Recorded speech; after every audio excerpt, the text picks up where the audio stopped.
The sound of breaking glass came from the kitchen, and then laughter. Not the kind that happens by accident, the slow, comfortable kind that tells you they didn't care who heard. I stood in the hallway holding a casserole dish with both hands, the ceramic still warm through the oven mitts, and I listened to my son-in-law say, "Just throw it out, I'm ordering pizza." I didn't move. I don't know why. Maybe some part of me thought I'd heard wrong. I hadn't. My daughter came into the kitchen a moment later, and I heard the clatter of the lid hitting the trash can and then the wet, heavy sound of 3 hours of work landing on top of it. The chicken I'd been braising since 2 in the afternoon. The potatoes I'd cut by hand because my daughter once told me she loved them that way. Cube small, roasted in rosemary. The bread I'd let rise twice because the first time didn't feel right. All of it gone, just like that. And then she laughed too. I need to tell you something before I go any further. This house, the one where that trash can sits in the kitchen, the one with the rose bush my husband planted along the back fence 22 years ago, the one where my daughter grew up and learned to ride a bicycle on the driveway out front. This house has my name on it, my name alone. It has been mine since 1987, and it stayed mine through my husband's death in 2019. And it was mine the morning my daughter called me crying and asked if she and her husband could please just stay for a little while, just until they got back on their feet. "Please, Mom, we don't have anywhere else to go." I want you to understand that, because for a long time I forgot it myself. My husband's name was Gerald. He died on a Thursday in November, a heart attack, very fast. The doctor said he probably didn't feel much. I'm not sure I believe that, but I've chosen to. We were married 41 years. He used to make coffee every morning and leave the cup on my side of the counter without saying anything, just so it would be there when I came downstairs. Small things. You don't know what those small things are worth until they stop. My daughter is my only child. Her name is Noelle. I named her that because she was born in December and Gerald thought it was too on the nose, but I loved it and he let me have it. She was a sweet girl. That's what makes this hard to say. She was a sweet girl who married a man who made her someone I didn't recognize. His name is Craig. He works in sales. That's all I'll say about his profession, because the rest would sound petty, and I'm trying not to be petty here. I'm trying to tell the truth. They moved in 8 months after Gerald died. Noelle called me on a Sunday, voice tight the way it gets when she's been crying and trying to stop, and she said they'd been struggling for a while and she was sorry she hadn't told me sooner. Their rent had gone up. Craig's commissions had been slow. They needed a few months to save, to figure out a plan. I said yes before she finished the sentence, because she's my daughter, because the house had 4 bedrooms and I was sleeping in one of them alone, getting up every morning to find no coffee on the counter, because I thought it would be good. I thought having people in the house again might feel like something other than absence. I should have known something was off on the first day. Craig came in ahead of Noelle, walked through the front door pulling a rolling suitcase, looked around the living room the way you look at a hotel room when you're checking whether it's worth the price. He didn't say anything about the house. He said, "Is there parking for a second car?" and went upstairs to see the rooms before I'd even offered to show him. I told myself he was stressed. Moving is stressful, I know that. The first few weeks were fine. Not warm, but fine. Noelle hugged me in the mornings. Craig nodded when he passed through rooms. I cooked dinner most nights because I like cooking, always have, and having people to cook for again felt good. Gerald used to eat everything I made and ask if there was more. That sound of a spoon scraping the bottom of a pot, I missed it more than I expected. Craig did not scrape the bottom of any pot. He was polite about it at first. He'd take one serving and move the food around his plate and then say he wasn't that hungry, wasn't feeling great, had a late lunch. I believed him. A person can have a late lunch. I believed him. A person can have a late lunch. A person cannot feel great. But after 2 weeks of late lunches, I asked Noelle quietly, when we were alone, if there was something Craig didn't eat. She looked at me in a way I didn't like, a quick, sideways look, like she was calculating something, and she said, "He's just picky. Don't take it personally." Don't take it personally. I've thought about those words a lot since then. I started asking what he wanted. I bought different things. I tried different recipes, simpler ones, the kind of food that doesn't ask anything of you. Roast chicken, pasta, burgers on the weekend. Sometimes he ate, sometimes he didn't. But it was around the 6-week mark that things stopped being about food. I came home from my book group on a Tuesday evening and found my reading chair, the armchair I'd had for 15 years, the one Gerald reupholstered as a birthday surprise, the one I'd been sitting in to read every night of my adult life, moved to the corner of the room near the window. Facing the wall, the couch had been rearranged, the rug was different. They'd brought one of their rugs up from a storage box and laid it over mine. Noelle was in the kitchen when I came in. I stood in the living room for a moment, just looking. "We rearranged a little," she said, coming in behind me, holding a dish towel. "It flows better this way." "This is my chair," I said. "I know, we just moved it a little. You can move it back if you want." Her voice had a particular quality that night, a lightness that wasn't quite real, like she was reading from a script she'd rehearsed, trying to make something unreasonable sound like nothing at all. I didn't move the chair back. I don't know why. Maybe I thought it wasn't worth the conflict. Maybe I thought if I said it was fine, it would become fine. That's the thing about small things. They seem too small to fight about one at a time. You let each one go, and then one day you look up and you're living in a house you don't recognize. By month 3, Craig had started leaving his work calls on speaker in the living room. He had a habit of turning on the television in the evenings and leaving it on when he left the room, sometimes for hours. He used my good towels for the car. He left coffee rings on the wooden table that had been in my family since my mother's kitchen, and when I put coasters out, he moved them aside. Noelle stopped saying good morning sometime around month 4. I'm not sure exactly when it started, the not saying. It was gradual. She'd come downstairs already looking at her phone, pass through the kitchen, pour coffee, go back upstairs. Not every morning, but more and more. I started cooking less, not dramatically, not as a statement, just quietly pulling back. If Craig wasn't going to eat it and Noelle wasn't going to notice, then what was I doing? I started making things for myself.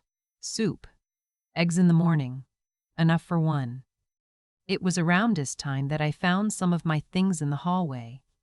I keep a cedar chest at the foot of the spare bed in the second guest room, my things in it, sentimental things mostly, old letters, Gerald's watch, the baby shoes Noelle wore home from the hospital. It had always sat at the foot of that bed. When I went in one afternoon to get something, the chest was in the hallway outside the door. Inside the room, the bed had been made up differently, and Craig's gym equipment was in the corner. I didn't say anything that day either. But that night I couldn't sleep.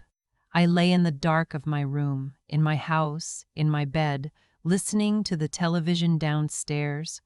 Craig had left it on again, and I thought about Gerald's watch inside that cedar chest sitting in the hallway, and something inside me went very quiet and very clear. I got up and I went to my desk. I have a drawer where I keep important documents. I sat down and I went through them slowly, one by one, in the lamplight, the deed to the house, the property tax records, the mortgage paid in full since 2014, with my name on every page, the will, which still reflected the arrangement Gerald and I made together, and which I had not revisited since his death. I sat with those papers for a long time. Then I called my attorney in the morning. Her name is a woman I've known for 20 years, someone who handled our estate planning, who sent a card when Gerald died. I told her what had been happening. I didn't dramatize it. I just told her the facts, plainly, in order. When I finished, she was quiet for a moment. Then she said, "You know you can ask them to leave." I did know that. I'd known it the whole time. But knowing something and being ready to do it are different. I needed to be ready. I spent the next 3 weeks being very careful. I wrote things down in a small notebook, dates, incidents, things that were said. I had the locks assessed by a locksmith, just to understand my options. I called my bank and made sure I understood every account in my own name. I read through the will again, made some decisions, and scheduled an appointment with my attorney to update it. What I did not do was tell Noelle or Craig any of this. The night that decided everything happened on a Saturday. I had made dinner. Not for them, or not only for them, but I'd made enough. A chicken pot pie from scratch, the kind that takes most of an afternoon. I hadn't made one since Gerald was alive. I'm not sure what made me do it that day. Grief works like that sometimes. You reach for something without knowing why. I set the table properly, the way I used to. I put water on for tea. I called down to Noelle and told her dinner was ready. She came into the kitchen, looked at the pie, and said, "Craig already ordered something. We're just going to eat in the living room." I said, "I made enough for everyone." She looked at me the way you look at someone who isn't quite understanding something obvious, something that maybe they should have figured out already. "Mom, it's fine. We're just not hungry for that." She went back into the living room. I heard Craig say something, and then I heard her laugh, that same laugh from the first week, the easy, unguarded kind that tells you there's nothing complicated happening in the room, that everyone is comfortable, and then the sound of the television and the crinkle of a paper bag. I sat down at the table I had set. I ate alone. The pot pie was good. Gerald would have eaten 2 servings. I looked at the empty chair across from me for a long time. The next Monday, I met with my attorney. I won't go into the legal specifics because honestly, they don't matter as much as people think they do. What matters is that I understood my rights, I understood the process, and I made a decision in that office with a clear head and no anger. Or almost no anger. I'm human. The notice was formal and correct, prepared by my attorney, delivered with 30 days as required. I did not slide it under a door or leave it on the table. I waited until a Sunday afternoon when we were all in the same room, which still happens sometimes, the 3 of us, though it felt more like a waiting room than a home, and I set it on the coffee table in front of them. Craig picked it up. His face changed as he read it. Noelle watched his face and then looked at me. "What is this?" she said. It wasn't a question. "It's a notice to vacate," I said. "You have 30 days. Craig put the paper down slowly. "You're serious?" "Yes." He started talking then, about how they had nowhere to go, about how I couldn't do this, about how he'd always known I didn't like him, how this was unbelievable, how families didn't do this to each other. He was very loud. He was the kind of loud that's meant to feel like pressure, like the volume alone should change your mind. I looked at my daughter while he talked. She wasn't looking at me. She was looking at the paper. Her face was still and complicated, the way it used to get when she was a child and had been caught in something, not exactly guilt, but something adjacent to it. A kind of recognizing. When Craig stopped talking, the room was very quiet. "This is still my house," I said. "It has always been my house. I want you to think very carefully about what the last 8 months looked like from where I was standing." Noelle looked up at me then, just for a moment, and in that moment I thought I saw something. Not agreement exactly, but something, like a word she almost said and then didn't. Craig stood up and went upstairs. Noelle followed him without speaking. I picked up my book from the side table and I sat in my reading chair, which I had moved back to its right place weeks earlier, quietly, without announcement, and I read for an hour. The house was louder upstairs than I'd heard it, doors and drawers and muffled voices, but down in that chair, in that particular rectangle of late afternoon light, it was very still. They were gone in 18 days. They didn't wait for the 30. Craig must have found something because they left quickly, took what was theirs, left a few things in the hallway I didn't recognize as mine. I put those things in a box near the door. Noelle came to me on the last morning when Craig had taken the last load to the car. She stood in the kitchen doorway. She looked tired. She looked like my daughter. "I'm sorry," she said, and I don't know exactly what she was apologizing for because she didn't specify and I didn't ask. "I love you," I said. "That's not the question." She nodded. She left. I stood in the kitchen for a while after I heard the car leave. The house was very quiet, the good kind of quiet, the kind that has room in it. I went and I opened the window over the sink, the one that looks out over the backyard, over Gerald's rosebush, which had come up again that spring, the way it always did, red and improbable and absolutely certain of itself. The air came in. I put the kettle on. I thought about calling my attorney to let her know. I thought about what I'd have for dinner. I thought about the cedar chest, back at the foot of the spare bed where it belonged, Gerald's watch inside it, keeping time. Some things you hold on to not because they're useful, but because they are yours. The house knew me. The rose bush knew me. The chair in the living room, in the right light, in the right corner, still held the shape of 40 years of evenings. I made my tea and I sat down and I was very, very still. Not sad, not triumphant. Something quieter than both of those. Something that felt, after a long time of not feeling it, like being exactly where I was supposed to be. I keep thinking about that pot pie sitting on the table. 3 hours of work. A recipe I hadn't made since Gerald was alive, and I ate it alone in my own kitchen while my daughter laughed in the next room. There's something clarifying about a moment like that. Not immediately. In the moment, you mostly just feel the weight of it. But later, when you're lying awake and the house is quiet and the television has finally gone off, the clarity comes. You start to see things as they actually are, not as you've been telling yourself they are. I think about what I allowed to happen, and I don't say that with shame exactly, but I do say it honestly. I let things go, one at a time, because each thing seemed too small to address. The chair moved to face the wall. The rug changed. The cedar chest in the hallway. Separately, each of those things could be explained away. Together, they told a story I should have read sooner. Wisdom, I've come to believe, isn't about knowing the right answer. It's about being willing to see clearly when the picture in front of you is not the one you hoped for.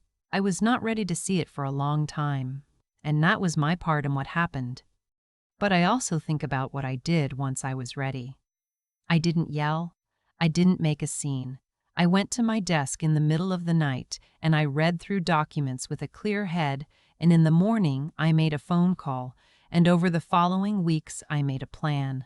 There is a kind of strength that doesn't announce itself. It just acts, quietly and completely. I had underestimated that strength in myself for a long time. Grief will do that. Loss will do that. You shrink into the space that's left and you stop taking up the room that is rightfully yours. Craig was loud when I set that paper on the coffee table. He wanted his volume to be an argument. It wasn't. The deed to the house had my name on it. That was the only argument that needed to exist.